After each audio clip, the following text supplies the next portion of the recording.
好，我是波提，上介绍了养大东后呢，今天要来介绍的是毒草人，目前版本唯一一个 T0 级别的毒症，前刺率 52.2%， 吃鸡率 18%， 非常之高。它这个吃鸡率啊是完全海放其他阵容的，比什么七阶头啊、维特斯、先锋射手这种常规的营运阵容都来的高出很多，甚至比这个六金牛，我们来看一下六金牛它的一个吃鸡率哦，是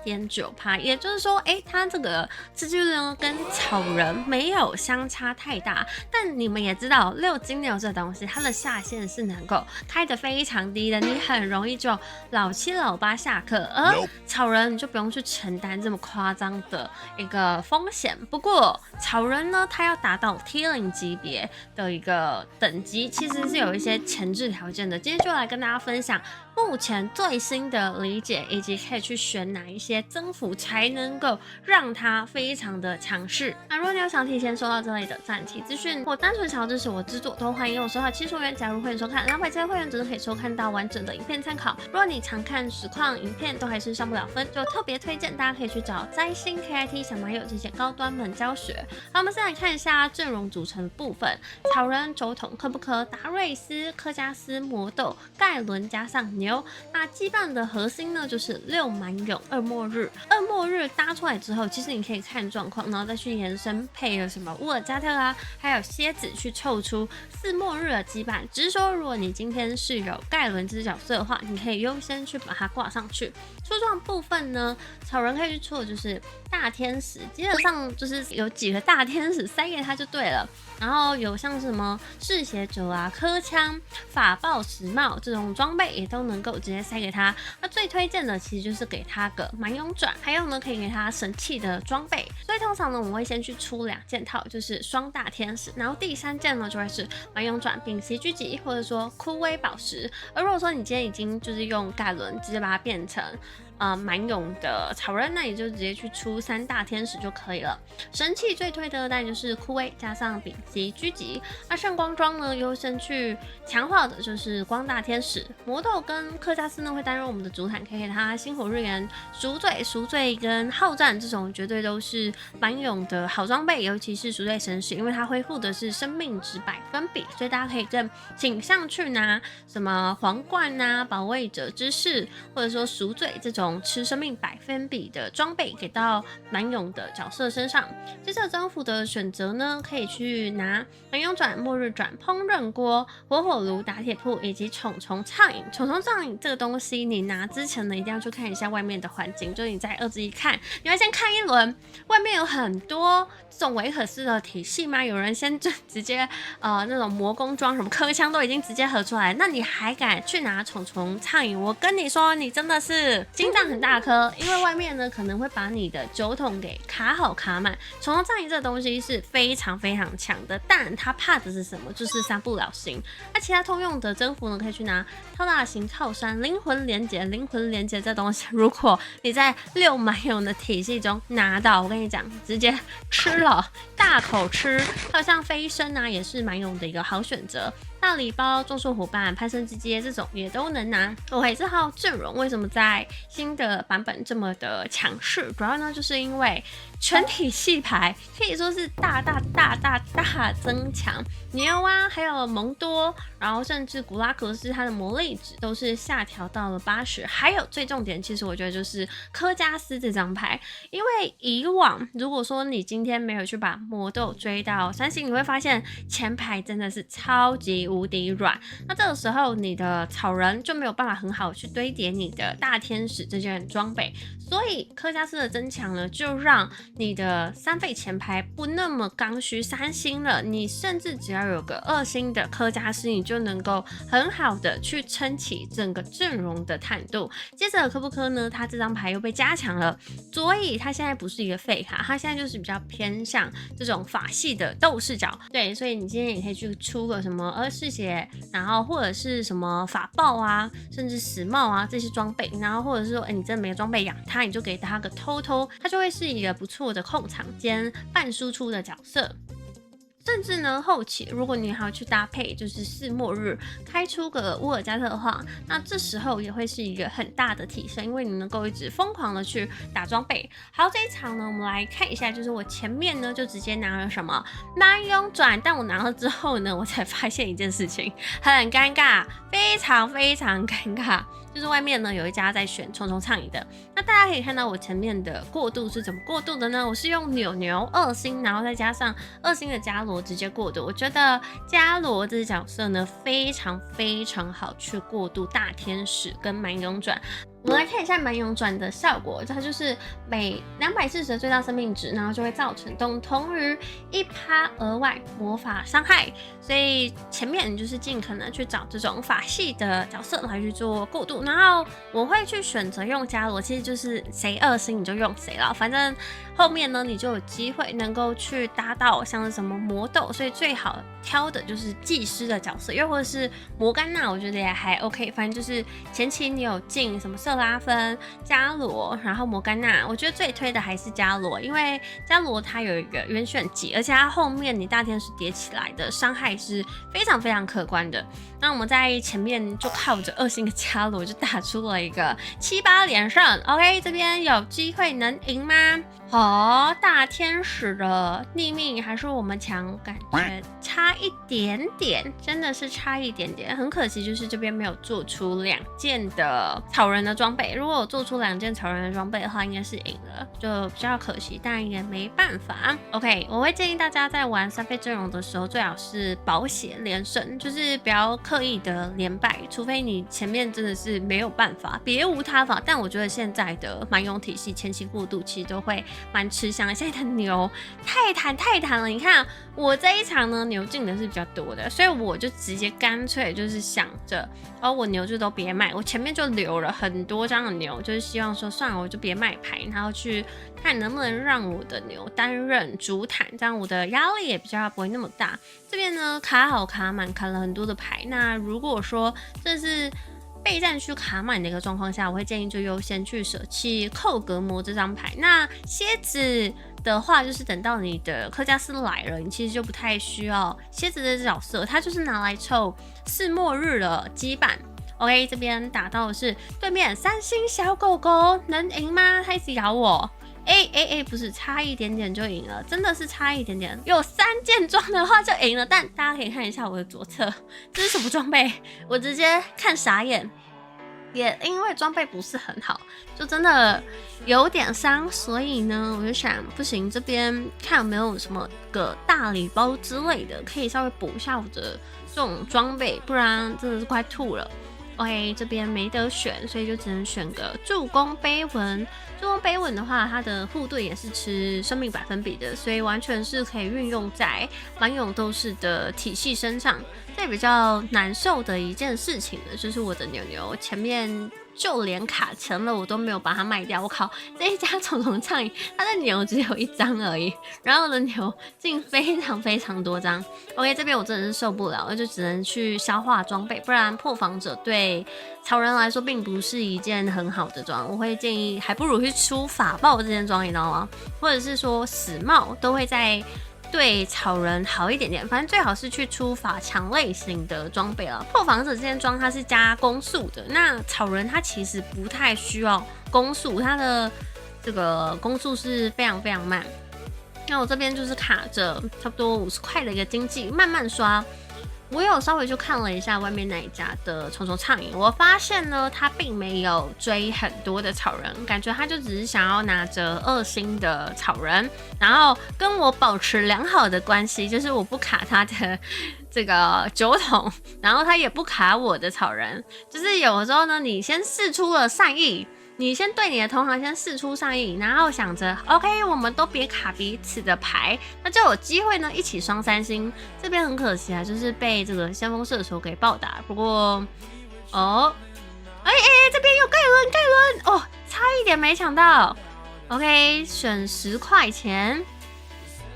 盖轮的话算是蛮重要的，但其实我们有斗转的话就不是那么重要。然后这边竟然还刷到了一个盖伦，那就变成说，其实我们刚刚拿扎克会比拿这张盖伦来的更加的优秀一点。因为有盖伦的关系，所以维尔哥就不用太去讲究说一定要上他了。然后漏了一张魔斗，不过没关系，因为我们的前排有一张一费卡已经3星，就是这只的牛牛。OK， 我就直接把维尔哥给擦了，因为老实说，威尔哥在这个版本被砍了蛮重的。他在现在呢也是算5费比较后段班的一张牌了，就没必要说刻意去挂他。我会去挂他呢，只是因为他比较早来，所以就是勉强用着而已。但其实实际上是不太需要这张牌的。OK， 这边就直接暴打了火人的体系。其实，在3星草人的这一刻啊，你差不多就要知道。好，这场呢就是有分的局，随便吃，也不知道随便吃鸡，就是你会知道 ，OK， 我已经前4了，因为草人现在的实力呢真的是非常的坚强，已经不同于以往了。以往你可能3星草人的时候，你会怕什么？你会怕竭力，因为竭力呢它的鬼锁叠起来的速度有可能会比你的大天使叠起来的速度还要快，所以你是很容易可能会被嘉文的这种杀戮体系，你可能会被劫啊给偷到后排啊，然后被嘉文转个2圈，然后你的草人就直接就地融化，直接嘎了。现在比较不会发生这样子的一个状况，因为玩劫的人很少，所以你现在只需要去怕说，这个火人有没有办法秒得掉你？这维克斯有没有办法秒得掉你？那通常你3星然后又带着斗转，他们是绝对秒不掉你的。OK， 这边因为我没有装备能够给到草人身上，这里凡是掉有个法宝，我这个改造呢就有机会给到草人的身上，但没办法，就是没有爆出好的装备，所以我就直接喝了个偷偷。反正大家不管在玩任何的阵容，尤其是营运阵啊，其实你要更注重的是如何去消化装备。那对面的话呢，他的刷牌我觉得算是比较随一点的。OK， 他其实呢也有卡我的草人是吧？他有3星的魔斗，但他没有3星的酒桶，这也是现在酒桶会比较容易遇到一件事情，就是你没有3星的话，就算这个征服再强，那他依旧是很容易后世的。为什么？因为它毕竟是3费卡，3费卡这种东西它不是4费卡，4费卡你只要2星，然后你就能够有分，你就有机会有分，也不是说稳定有分，只是你就有机会有分。那对面的话呢？这边遇到的就是这只赌小狗，其实我是想要跟小狗放不同边的，毕竟我们的草人呢是需要叠大天使，所以我会建议就跟斗士呢最好离远一点。但没想到这边放同边还是赢了，我们已经不是昔日的那个只带了2件装的草人了，现在我有3件装。虽然这破防者真的不是一件很好的装备，但有的时候是没有办法这么讲究。其实这一场的话呢，竞牌是不错，但是装备可以看得出来是非常非常差的。也就因为装备这么差的一个状况下，我觉得这个东西竟然还能够保证我4连胜，就知道草人是多么的强势了。而且他现在的过渡真的太过于舒服。OK， 这边有机会打赢这家匿名吗？不是匿名，真假？这就是亲近朋友3星布朗姆的实力吗 ？OK， 我们的选秀直接讲了个什么末日转，要来做个狠的。我跟你们说，9等的时候你就能够组出6末日的羁绊了。你可以直接完美，你今天只要有一个蛮勇转，然后又有一个末日转，你在9等呢，你就能够6末日6蛮勇，直接大口吃。只要外面不是什么10极限。现在什么10街头10百兽都是有机会翻车的，所以这个草人的强度感觉是有机会杀得赢那种3星4费。OK， 对面的话呢是有巨杀的火人，完全就是冲着我们来了。这个火人打得过吗？因为我们现在还在划水 ，OK， 打不赢我们这个还在划水的草人。我这边都还有个50块钱，为什么呢？因为我就会想着，好，我要上10等。我们有一个更远大的梦想，因为我如果要在这里去抽到六末日，当然是没有问题的。但我看到外面呢有一家在养暴龙，然后还有一家就是这一家的体系就是玩达瑞文的。那大家也知道，就是达瑞文的体系其实上限还蛮高的，所以我就决定，那我就要再拼一个更高的上限，也就是说，我这张盖伦不想拆，那盖伦不想拆的一个状况下，我就得去升上10等。所以大家可以看到，我在这里打的时候都还是完全划水的一个状况。他的达瑞文只打了一个17000的输出。嗜血者的话，其实就是希望把我们的草人的装备再弄得更完美一点，不然其实应该会想要去拿赎罪神使的，因为赎罪神使对蛮勇来说是一个非常大的提升，但嗜血者总比破防者好。嗜血者的话呢，你会比较不那么怕一些斗士或者是一些什么射手打了一波爆发，然后直接把你的草人给秒掉。可以看到对面的话，其实过我前排的速度非常非常快。那我们现在就是嗜血者触发，很像蚊子。我真的觉得现在不管怎么看，都觉得这草人就是个蚊子。好，这边我就直接拉等了。这里要找什么呢？因为我是有留扣隔膜的，哈哈。蝎子比较好找嘛，就至少还有10%的几率。OK， 我其实突然想到，我应该要在9等的时候先刷个几下，但就是想到说，10等的话还有一些什么乌尔扎特这些的上限，所以就还是去上到了10等。感觉更保险的一个做法应该是要先在9等的时候先稍微低一下，然后先用9等的几率去低到个2费卡，然后再去上10等，会是比较好的。当然，就是我后面自己在检讨的时候，突然想到，这样子打的话，其实稳定度会再更高一点。但10等的话呢，就是会有一些10等的上限，例如说乌尔加特啊，然后科布科、盖伦这些牌的2星。OK， 这边没有开到蛮勇转，也没有末日改造，那这时候要怎么办呢？其实就随便拿个什么祭司啊、神谕啊，然后直接给到科布科或者是科加斯的身上。但是科布科呢，他是有机会去拿末日改造的，所以就不如这个神谕是可以直接给到科加斯的身上。会比较好一点点。OK， 这个维尔哥直接卖掉，那这边没排上啊，直接上个科布科。OK， 神谕改造的科加斯其实一点用都没有，但是没有关系，我们的 C 位又不是他。其实现在这个状况都还在划水，因为我们还没有找到我们上10等本来想要去找到的6末日的上限。但打这个3星达瑞文还有3星加里欧，绰有余，随便杀。一下子就把后排给秒掉，毕竟草人他是有机会能够去杀到后排，然后我就没有6末日了。OK， 辛辛苦苦上10等，还没有爽到就结束游戏了。大家可以看到我3星草人之后有多滑吗？前面的话呢，我就是用4蛮勇的体系来做过渡的。然后大家如果有赛到一张魔豆的话，其实过渡上会再更加的舒服，因为你就不用再去放个什么色拉芬啊、乔法师啊这些角色来去开2技师的基板，而蛮勇转也是我觉得比起什么枯威或是丙烯狙击都还要更好过渡的一个选择。所以当你今天前期你有个魔棒的开局，有个水滴的开局，你都有机会能够去走这一套的体系。现在的烹饪锅呢，我觉得也很强。烹饪锅的优先选择就是直接去玩斗转的草人，然后你可以去养科加斯或者是魔斗。前期就是可以像我这样，大天使呢给到伽罗、摩甘娜、瑟拉芬这种法系的2星后排身上，接着呢尽可能的去保险连射，因为你其实4蛮勇强度就很高了。接着3至5的时候呢，去升上7等，我也建议大家最好就是去抽到可能有个2星的草人，或者是你至少要去组出6蛮勇祭司，然后再加上2末日体系，就像我这个3至5的配置，不要去太害怕抽牌这件事情，抽到30块呢也是可以接受的。如果说你今天真的3至5不够去升上7等，那你就等到4级，然后就一定得去抽到2星的草人，然后1张的科加斯，组出6蛮勇。接着草人的话呢，要尽可能去跟对面的输出位放在同侧的位置，因为对面的输出啊，就连这一场有遇到出精进法爆加上巨杀的火人，他都是完全秒不到我们的。所以你在玩草人的时候呢，最好就是跟这些后排主 C 放在同侧的位置。除了斗士，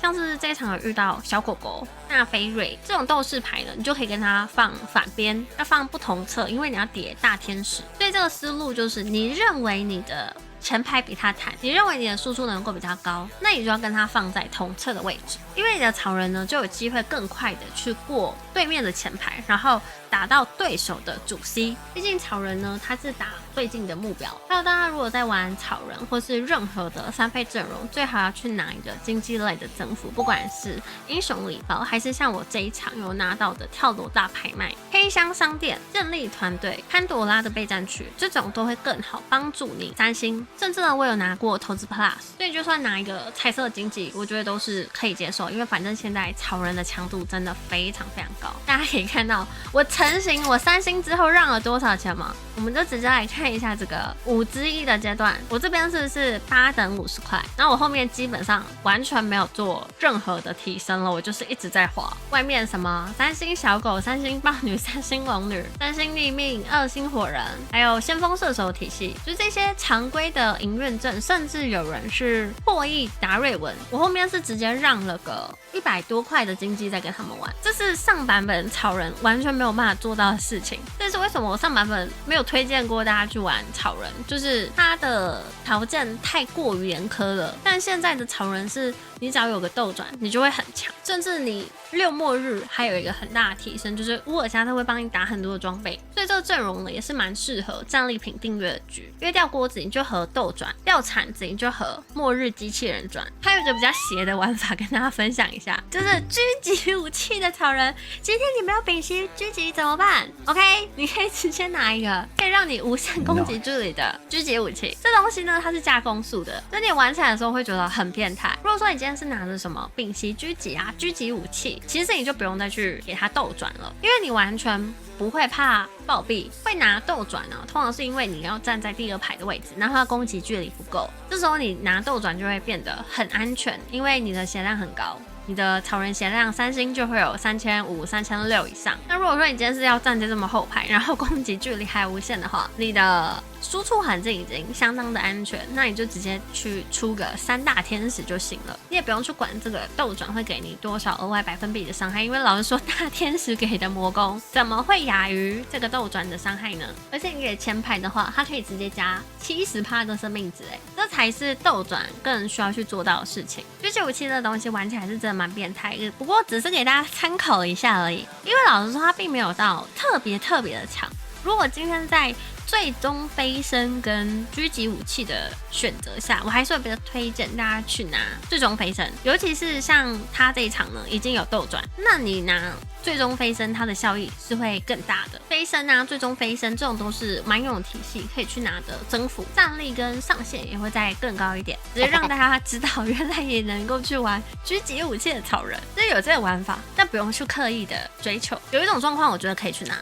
就是枯萎宝石，因为枯萎宝石呢这个东西很强，但它怕的是什么？就是怕很容易暴毙，那这时候你可能就会需要给它一个良好的输出环境。好，最后再温馨提醒一下，狙击武器这东西呢玩起来很爽，但并不是特别必要的一个增幅，也不是要说特别强势的增幅，它只有在特定的状况下会比较偏好去拿。就例如说你今天是没有斗转的，你也没有丙烯狙击，你是拿着什么枯萎宝石然后去玩的草人，那你就可以拿。不过如果说你今天都还没有3星的草人，或者是你就没有任何的战力，其实会更推荐去拿飞升或者说投资这种补点经济，赶快让草人3星才是最关键的一件事情。因为你就是玩赌狗的，赌狗就是要3星才有强度。你有没有看过什么2星的逆命然后有分的吗？没有吧？然后现在的草人是我觉得3费之中最强的，比那个什么达瑞文都还强。你看这个达瑞文有多强？我给大家看一下，你们可能没有关注到这个达瑞文开了几百层，500层啊，500层，还拿了个3连胜，